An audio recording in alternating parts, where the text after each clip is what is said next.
Selamat siang, Bu Rina Yuniati. Apa kabar siang hari ini? Selamat siang juga Pak Setio, kabar baik dan sehat selalu. Ini ngapain ini di sekolah? Masuk ya kalau di SMP ya? Iya benar Pak Setio, ini saya masih 6 hari kerja ya, jadi ini masih di sekolah, masih jam kerja. Ya alhamdulillah lah, kita syukuri ada yang 5 hari kerja, 6 hari kerja yang menyesuaikan saja.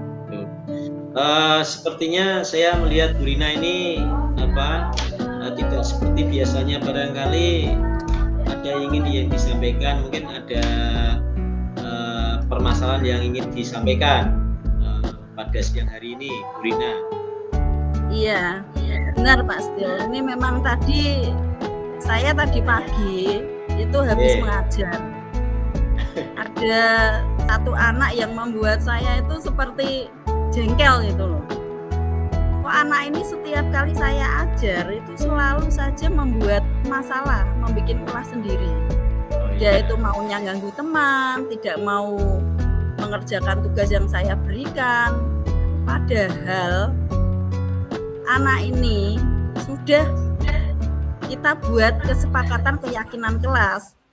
Setelah saya ingatkan dengan keyakinan kelas, sesaat dia itu akan berhenti, hanya sesaat Pak Setio.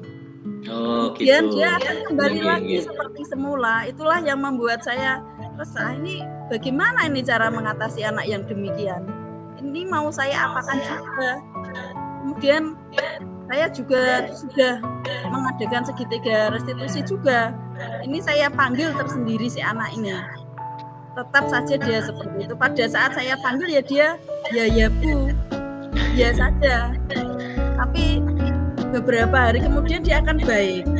Tapi mungkin setelah itu dia lupa lagi. Kembali lagi seperti semula. Inilah yang membuat saya resah. Bagaimana itu membuat anak ini menjadi baik secara permanen gitu loh. Bu Rina, anak yang jenengan sampaikan tadi itu memang pelajaran jenengan atau memang mempunyai kekhususan ya anak itu karena punya faktor-faktor yang menyebabkan dia kok melakukan ulah seperti itu di kelas, atau bagaimana menurut pengamatan Bu Rina itu bagaimana tentang pesan tentang anak itu, Bu Rina? Ya, ini Pak Setio, saya tuh sudah sering berdiskusi dengan rekan guru mapel lain. Itu kasusnya sama. Si anak ini selalu membuat keresahan di kelas. Kemudian saya laporkan ke guru BK. Ternyata itu memang ada sedikit problem di keluarganya si anak ini. Itu jadi saya berpikir ulang. Ya, jadi saya berpikir ulang. Ini mungkin efek dari kondisi orang tuanya yang tidak stabil. Ini membuat anaknya selalu ingin mencari perhatian di sekolah.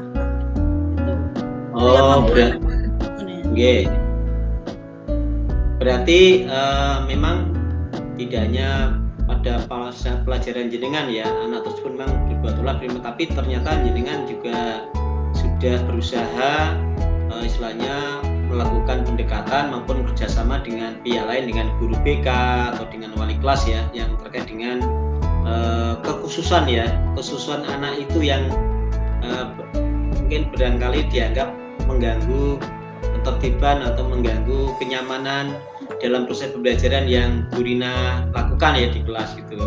Nah, sepertinya ini masalahnya memang sangat kompleks ya Bu Rina ya, tentang kondisi anak tersebut, tentang latar belakangnya juga seperti itu yang jenengan katakan itu memang apa yang jenengan lakukan tadi dengan komunikasi dengan orang tua yang bersangkutan atau dengan orang tua yang punya hubungan dengan anak tersebut, bagaimana mungkin yang selama ini jenengan lakukan?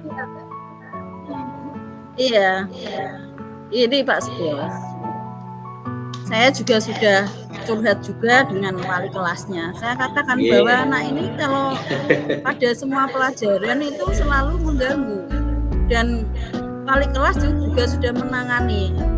Dan saya itu punya ini loh, apakah saya itu harus setiap hari mengingatkan keyakinan kelas dan selalu melakukan segitiga restitusi. Masalahnya kalau saya hanya sekali-sekali saya ingatkan keyakinan kelas dan saya lakukan segitiga restitusi pada anak ini, ternyata efeknya kurang. Berarti saya berpikir lagi, oh alangkah baiknya anak ini setiap hari saya ingatkan biar dia itu selalu ingat. Istilahnya kalau guru itu tidak juweh untuk mengingatkan anak untuk selalu berbuat yang baik. Kemudian gini Pak Tio,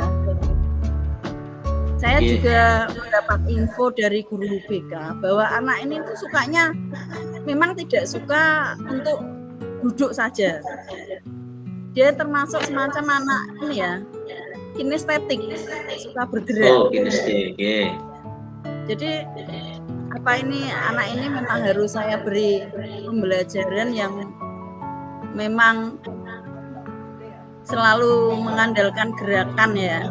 Kemudian saya beri praktek-praktek. Masalahnya ketika saya melakukan pembelajaran IPA ya dengan menggunakan praktek, dia itu semangat, antusias sekali. Kemudian itu sukanya praktek yang menghasilkan sesuatu, menghasilkan produk makanan. Kemudian dia makan itu dia bangganya luar biasa. Berarti ya Bu Rina, anak tersebut sebenarnya punya potensi besar ya. Mungkin yang tadi jenengan deskripsikan, ceritakan bahwa anak ini kan mempunyai minat yang besar di kinestik. Apalagi kalau pembelajaran IPA atau biologi yang Bu Rina lakukan kan biasanya kan juga ada kegiatan-kegiatan praktek ya, praktikum yang itu. Bagaimana istilahnya strategi yang jenengan lakukan tadi, yang jenengan lakukan sudah melakukan semacam apa tadi, restitusi, pendampingan, kemudian juga jenengan juga luar biasa tadi juga berusaha berkolaborasi atau memberikan hal positif dengan pihak wali kelas atau dengan guru atau wali murid yang tadi jenengan lakukan. Barangkali apa saja yang strategi lain saja, model layanan apa yang bisa jenengan tambahkan nanti untuk melakukan istilahnya penyelesaian terhadap anak ini yang tadi jenengan sering mengatakan juweh, jangan sampai tidak juweh, alasan selalu mengingatkan. Itu kan bagian dari layanan. Barangkali ada trik-trik lain Bu. Ini kan kadang-kadang kalau di konseling itu kan pendekatan itu juga sangat penting ya mungkin ya istilahnya ya. Jadi mungkin yang jenengan lakukan itu bagaimana nanti ke depannya, tapi tambahan yang lain misalnya. Ini Pak Setia, saya juga punya pikiran ini bahwa untuk strateginya untuk mengatasi anak ini, saya itu pengennya memang setiap hari harus saya ingatkan, walaupun saya tidak ada jam sekalipun, nanti akan saya tengok dia, saya ingatkan dengan keyakinan kelas. Nah, kamu itu memang sebenarnya pandai, tapi kurang ketertibannya kurang, coba diperbaiki gitu-gitulah. Kemudian saya beri dia praktek-praktek yang memang menyenangkan dia. Kemudian kita buat dia itu dihargai supaya dia itu merasa terperhatikan. Itu kan berarti, yang diinginkan dia. Berarti beberapa pendekatan personal kan sudah Bu Rina lakukan sebenarnya kan gitu, dan rencananya juga akan terus dikembangkan istilahnya gitu. Jadi itu praktek-praktek terbaik istilahnya untuk pelayanan personal yang jenengan lakukan itu harapannya nanti kan dapat memberikan solusi terbaik bagi perkembangan diri si anak, kemudian juga potensi anak kan nanti juga sudah jenengan lakukan untuk bisa mengembangkan potensi kemampuannya gitu. Kalau di IPA biasanya kan ada Bu, ada pengembangan praktek-praktek kinestik supaya anak itu jauh lebih terrespon atau rangsang yang kuat untuk ikut pelajaran di IPA itu lebih baik lagi itu. Bagaimana caranya selama ini Bu untuk menghadapi situasi dengan keragaman anak yang begitu kompleks? Ada yang suka, yang minatnya di mapel sub materi ini misalnya, atau adanya yang sukanya praktikum saja, itu bagaimana menurut yang sudah lakukan? Ini memang gini Pak Setia, saya buat kelompok-kelompok sendiri. Anak yang memang sukanya praktikum itu saya kelompokkan sendiri, ya semacam pembelajaran berdiferensiasi. Kemudian yang sukanya gambar, ada itu memang saya tanya berdasarkan minat ya. Anak yang suka gambar mana, itu mereka tunjuk jari, saya kelompokkan sendiri. Kemudian ada yang sukanya itu hitungan saja, itu juga ada pasti. Anak itu macam-macam. Kemudian saya kelompokkan sendiri, yang hitungan itu nanti saya kelompokkan dengan anak yang sukanya hafalan itu. Berarti istilahnya banyak hal yang sudah Bu Rina lakukan ya untuk mengembangkan potensi anak dengan katakanlah tadi pembelajaran diferensiasi sesuai dengan minat masing-masing barangkali, yang termasuk juga ini saya yakin ini termasuk dengan anak yang tadi berkebutuhan khusus tadi ya, yang memang perlu difasilitasi ya ini, karena kan kita juga harus sebagai guru kan memfasilitasi katakanlah tentang minat anak gitu ya, luar biasa menurut saya yang sudah jenengan lakukan ini. Bahkan saya sangat terkesan ini dengan gaya restitusi jenengan, ini sudah menurut saya sudah lebih dari seorang guru, sebagai seorang katakanlah tadi jenengan menempatkan diri sebagai agen konseling misalnya, menjadi pribadi yang unik untuk menjadi pelayanan untuk anak didik kita istilahnya gitu, yang itu bisa menjadi praktek-praktek pelayanan konseling pendidikan yang terbaik apalagi di masa seperti ini ya Bu ya, barangkali ya seperti ini. Untuk kadang-kala memang kita harus tadi yang jenengan katakan harus selalu punya sense behavior atau semacam tidak pernah berhenti untuk mengingatkan atau memberikan hal yang positif bagi anak didik kita. Gitu. Nah, barangkali tadi yang Bu Rina lakukan luar biasa menurut saya, hebat.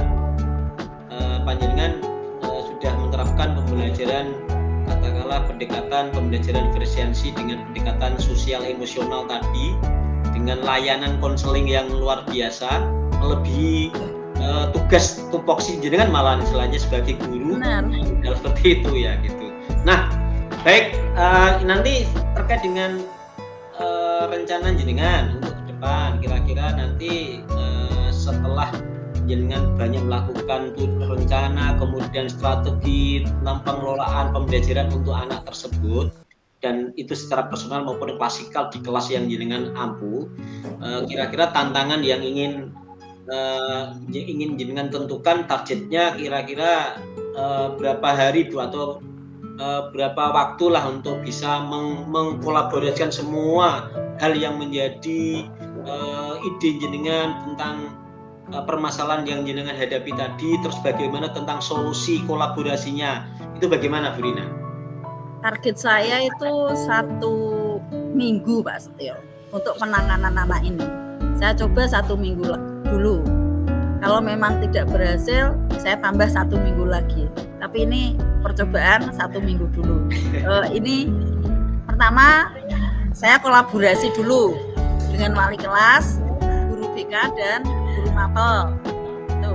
Dan yang kedua, saya buat media yang memang membuat anak-anak kinestetik ini mudah bergerak dan senang, karena memang nyatanya mereka itu kalau disuruh praktek semangatnya luar biasa, bawa bahan itu langsung bawa terus. Tapi alasannya itu yang di belakangnya itu yang enggak enak itu kalau praktek, karena ada hasilnya itu. Katanya kalau praktek itu lebih tidak mikir daripada kalau teori. Itu yang perlu menarik ini ya Bu ya, ini berbagi sharing yang kita lakukan di siang hari ini terkait dengan pengalaman panjenengan dan rencana panjenengan terhadap pengelolaan pembelajaran, itu luar biasa sungguh. Semoga ini bisa menjadi ladang amal kita sebagai seorang guru, supaya nanti kita bisa terus melakukan hal yang baik untuk anak didik kita. Mungkin nanti saya tunggu ya Bu ya, nanti saya juga penasaran ini nanti untuk dengan progres yang jenengan buat ini kira-kira seperti apa. Nanti hal seperti ini kan juga bisa menjadi praktek-praktek baik yang bisa kita bagikan gitu Bu. pengalaman jenengan nanti gitu. Alhamdulillah nanti baik, nanti kita tunggu untuk pertemuan selanjutnya tentang apa yang jenengan lagi lakukan dan rencanakan, seperti strategi pengembangannya dan berbagai macam ide-ide kreatif untuk mengembangkan supaya pembelajaran yang jenengan lakukan itu betul-betul luar biasa dan bisa mengena, bermakna bagi anak didik kita semuanya gitu. Itu Bu Rina. Ya, makasih Bu Rina. Ini kita akan jeda waktu sedikit untuk refleksinya, ya. Refleksinya Pak Setio. Ya, nanti saya yang bertanya. Apa yang baik, tadi kita sudah melakukan apa itu kegiatan coaching ya, coaching dengan jenengan dengan saya. Mungkin yang Bu Rina, apa yang Bu Rina rasakan pada saat coaching singkat inilah barangkali, walaupun secara daring kita kan sudah banyak tadi melakukan kegiatan-kegiatan sharing bersama. Monggo. Gini Pak Setio, saya tuh merasa lega, ada curhat tersendiri. Biasanya kan ini saya pengennya memang ada forum seperti ini, ada semacam sharing ya tentang anak, tentang pembelajaran dengan cara-cara seperti ini, bukan hanya sekedar yang supervisi yang membuat kita tertekan gitu. Enggak seperti itu yang saya inginkan. Saya merasa senang ya dengan model coaching seperti ini. Baik, terima kasih Bu.